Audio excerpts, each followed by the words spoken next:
Exactly. మీకు ఒక national award winner writer and director, మీకంటూ ఒక సొంత గొంతుకుంటుంది. మీ సినిమాలు ఏ సినిమాలతో మ్యాచ్ అవ్వవు, మీ క్యారెక్టరైజేషన్స్ అలా స్టాండర్డ్ అవుతూ ఉంటాయి కదా. మిస్ అవ్వట్లేదా మీరు? ఎందుకు ఇంత గ్యాప్ తీసుకొని హింసిస్తున్నారు జనాన్ని?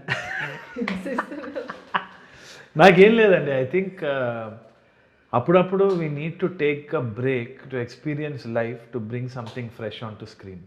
ఓకే, ఇది మీ పర్సనల్గా తీసుకున్నాను, పర్సనల్గా వచ్చింది కాదు ఏది గ్యాప్, డైరెక్షన్గా గ్యాప్ వచ్చింది. ఒక విధంగా కొన్ని పరిస్థితుల వల్ల వచ్చింది కూడా. ఐ థింక్ మనం కూడా మాట్లాడుకున్నప్పుడు మీకు తెలిసినవే కొన్ని. బట్ హ్యావింగ్ సెడ్ దట్, ఏదైనా నెగిటివ్ ఎక్స్పీరియన్స్ అయినా నాకు పాజిటివ్ ఎక్స్పీరియన్స్ అయినా నేను ఇప్పుడు చేసే డైరెక్షన్లో నాకు మెచ్యూరిటీ కనిపిస్తుంది. అంటే ఇన్ టర్మ్స్ ఆఫ్ రైటింగ్ కూడా నేను ఏం రిఫ్లెక్ట్ చేద్దాం అనుకుంటున్న దాని మీద మెచ్యూరిటీ ఐఎమ్ యాక్చువల్లీ మనం రైటింగ్ నేను ఆలోచించేది ఏంటి అంటే థ్యాంక్ గాడ్ అది అయింది, ఎందుకంటే దీంట్లో కొంచెం స్ట్రెంగ్త్ వచ్చింది అండ్ ఐఎమ్ ఎంజాయింగ్ దట్. ఇది థెరపీ లాగా ఉందన్నమాట. ఎగ్జాక్ట్లీ. సో సాఫీగా సాగిపోవాలి లైఫ్, అన్నిటికీ హ్యాపీగా ఉండాలి, జస్ట్ పార్క్కి పోయి వెళ్ళాలంటే ఈ లైఫ్ అయితే కాదు.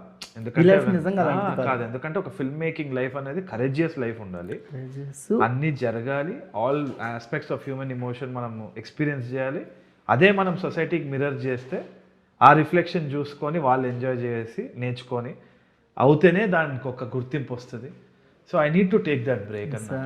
ఎగ్జాక్ట్ ఇలాంటి వర్డ్స్ శేఖర్ కమల గారి దగ్గర విన్నాను. ఓకే, కుబేరా అప్పుడు, సార్ మీరు ఏజ్గా గ్రో అవుతున్నారు కాబట్టి మీ కథలో ప్రభావం, మీ ఏజ్ ప్రభావం మీ కథల మీద పడుతుంటే అబ్జల్యూట్ పడుద్ది. ఆనంద్ నేను ఇప్పుడు ఫీలేను. ఆనంద్ ఇప్పుడు నా మైండ్లోకి రాదు, నాకు ఇప్పుడు కుబేరానే వస్తుంది. రాకపోవచ్చు. అండ్ హ్యాపీ డేస్ అప్పుడు చేసాము, ఇప్పుడు హ్యాపీ డేస్ నేను చేస్తే ఇంకోలా ఉండొచ్చు. కరెక్ట్. సో మీ వ్యక్తిత్వం మీ కథల మీద, మీరు క్యారెక్టరైజేషన్స్ మీద తప్పకుండా ఉంటుంది. అబ్సల్యూట్లీ. నాకు అదే అనిపించింది మన లిటిల్ హార్ట్స్ చూసినప్పుడు కూడా. Sai Marthand is going through a beautiful phase and definitely there will be another phase. అది చూసినప్పుడు పెళ్లి చూపులో నేను ఉన్నప్పుడు how I looked at life అంటే ఏ కల్మషం లేకుండా, అంటే అసలు సొసైటీలో ఏమైనా ఉంటుందా, ఏ పాలిటిక్స్ ఉంటుందా, ఇది ఉంటుందా, జెలసీ ఉంటుందా, ఏ వీ వోంట్ నో కదా. సినిమా చేయాలంతే, సినిమా తీసినామంతే. బట్ ఇప్పుడైతే అట్లా ఉండదు. అది రాయాలంటే మళ్ళీ జన్మ తీయాలి, దానికో ఇదే ఉంటుంది, ఒక కథ ఉంటుంది. So that's it, I can't go in reverse.